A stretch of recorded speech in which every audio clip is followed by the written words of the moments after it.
Mi gente, thank you so much for tuning into this week's episode of the Real Estate Talk Show, Homebuying 101 with Sebastian Cordoba, Mr. Clear to Close. Guys, this week, super excited because not only do I have a very special guest, but we're going to be talking about some very important topics, like different myths that we have about purchasing your first home, right? And then what are the benefits of you buying versus renting?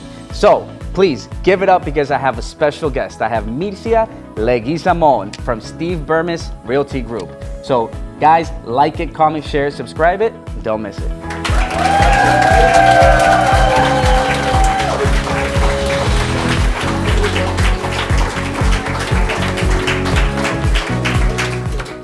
All right, so please make big round of applause, make some noise for Mircia. Mircia, thank you so much. Thank you for having me. It's a pleasure to be here with you and of course with all of you.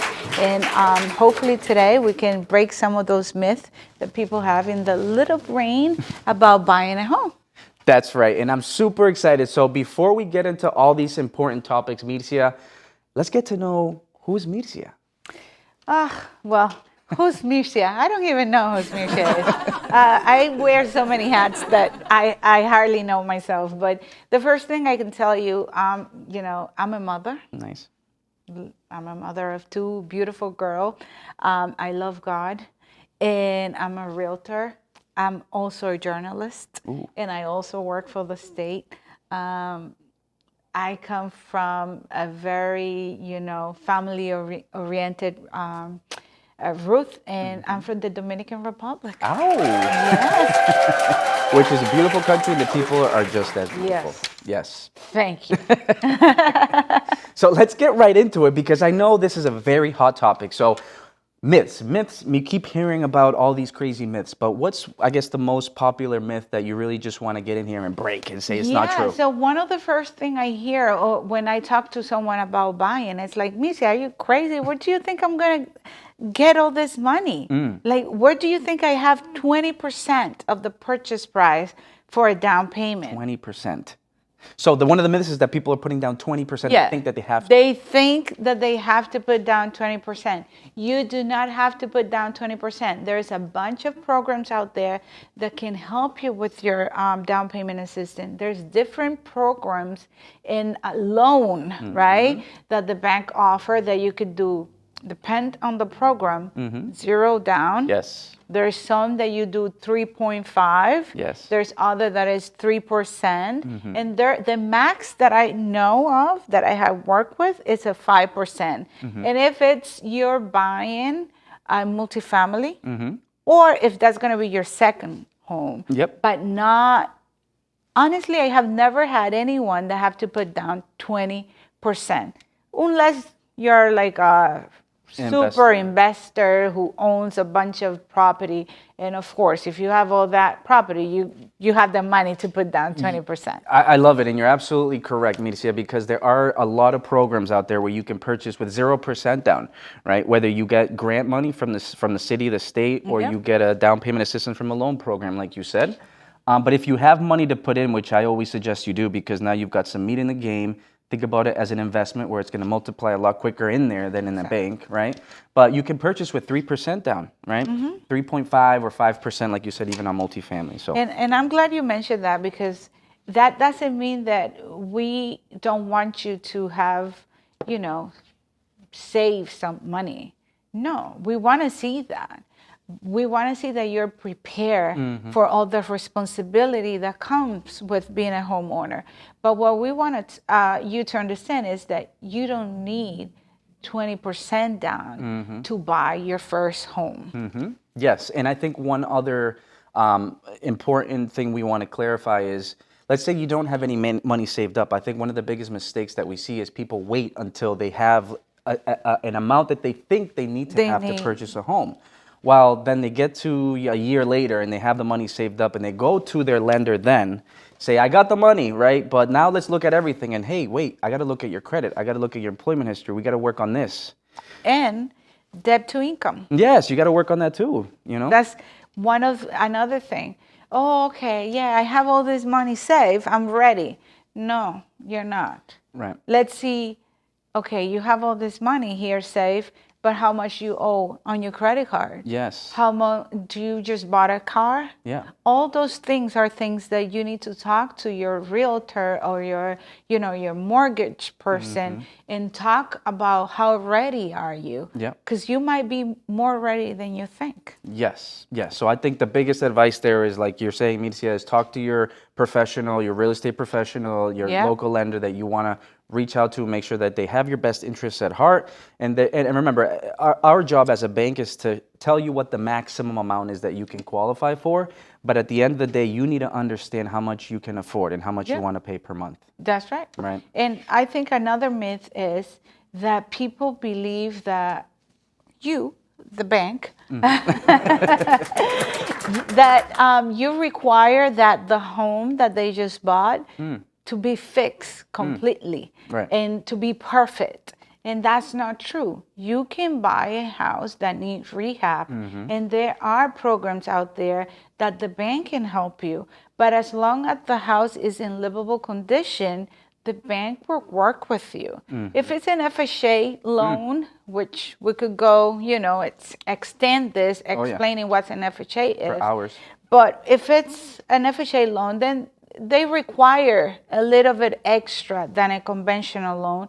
But there are loans out there that you don't need to buy the perfect home. You are going to make that house your home, your perfect home. The bank has no saying whatsoever on this.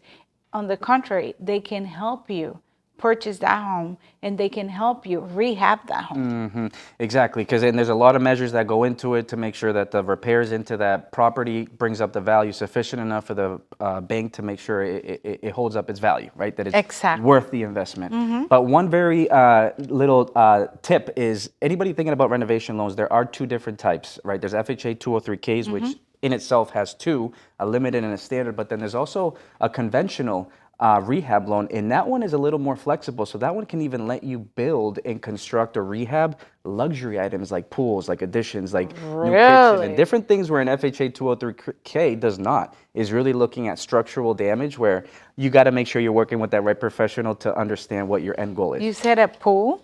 A pool with the home style. It's called a home style renovation loan. So they can actually put money towards your in-ground pool or any luxury items that you want to build. Now you know who you need to call to find out about this. So, before we kind of leave this topic, is there any last myth that you want to another myth is you don't need to have all the money saved. Let's say you did not qualify for any down payment assistance, and now you're worried that, oh yeah, but I don't qualify because of my credit or because my income is too high. I don't qualify for that, but I don't have enough money saved. Hey, you can receive a gift from a family member, and they can help you with your down payment. As a Latina, I'm going to say this. Please do not have the money under your mattress. No, please, no. Por favor, no. No, you have to have it, or your family member needs to have that money in a bank account. Yeah. Not under their mattress. Not under their mattress. It needs to come straight from their bank account to you, and that can help you with the purchase of your home. Yes, and don't feel like you guys are by yourself when you're in the middle of this transaction, because you should be able to contact your lender, your realtor, and ask them how you need to successfully transfer the money over from your family member as a gift into your bank account, and track it and document it so you're not losing out on the opportunity to use that money for the purchase. Exactly. So the point here is surround yourself with a group of professionals that are going to help you and guide you. Yes. Awesome. So, all right. So I know the next important topic is we're going to go over the different benefits that, that we have of buying versus renting. I'm going to be very blunt. Yes. It's making someone else rich or you becoming rich. That's my point right there. So whenever you're paying rent, you're paying that house for someone else. Imagine that you live in a 3-story building. With the money that each tenant is paying that landlord, he's paying the mortgage, his car, the college of his kid, just with the mortgage he's receiving from you. So that could be you receiving that kind of money from someone else. So renting, if it's the only option that you think right now, let me tell you, it's not your only option. Let's just work together to get you to be the owner. Exactly. And then if you can't buy now, we'll tell you what you need to do get in you order there. to buy Exactly. next year and 2 years, but at least you know. You know. Right. It's the point is take some action now to get you ready to get out of that. Right. So people are going to say, oh, renting it's better. You don't have the responsibility. No. You're putting money into a bank account. Basically, you're saving for your future, for your retirement, for your kids' college tuition, and all that. So that's my number one benefit. It's an investment. It's money that you're throwing back into your pocket. Exactly. Oh, the mortgage. The mortgage yes, payment. You're putting it back into your pocket. Back into your pocket. Yeah, where like what you're saying is when you're renting, you're basically paying your landlord's mortgage. Yeah. Right. You are, and everything else. And everything else, yeah, and then that luxury car that. Yeah. Another benefit. Yes. I mean, it's more space Your for own you and your space. family, more private. Nobody can tell you, well, the city can come and say some regulations. You cannot go crazy doing whatever you want. But it's basically, it's your house. So you do whatever you want with it. Nobody can come and tell you the music is too loud, you're running inside the apartment, or your kid colored the wall. It's your house. They can do whatever they want, and you are the one setting the rules. Love it. And that's the beautiful piece, I think, is aside from all this equity and all the capital and all these good financial benefits that you're seeing, is also, thinking about making the memories and building your own place. And it's just a whole beautiful picture altogether. Exactly. Exactly.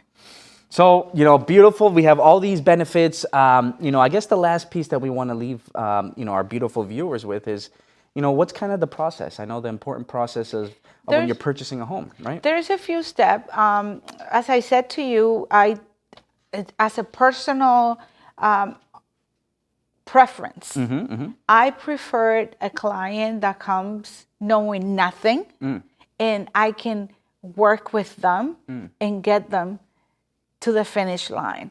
Some realtor prefer that the client comes with a pre-approval, but he comes with a pre-approval, but does he really understand what he has? Did someone really explain the numbers and the process and all that?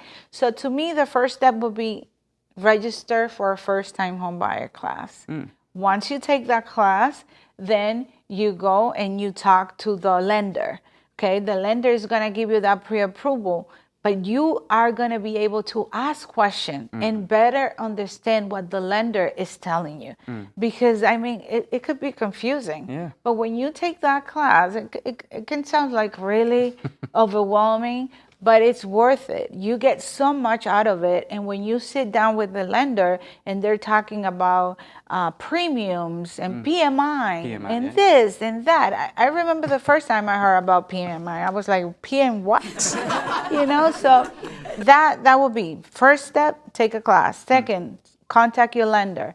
Get that pre-approval. Once you get that pre-approval, come back to me and let's start hunting for houses. And once you find the house that you would know when you walk into a house. You can tell too. You can tell. Yeah, it's that click with that house.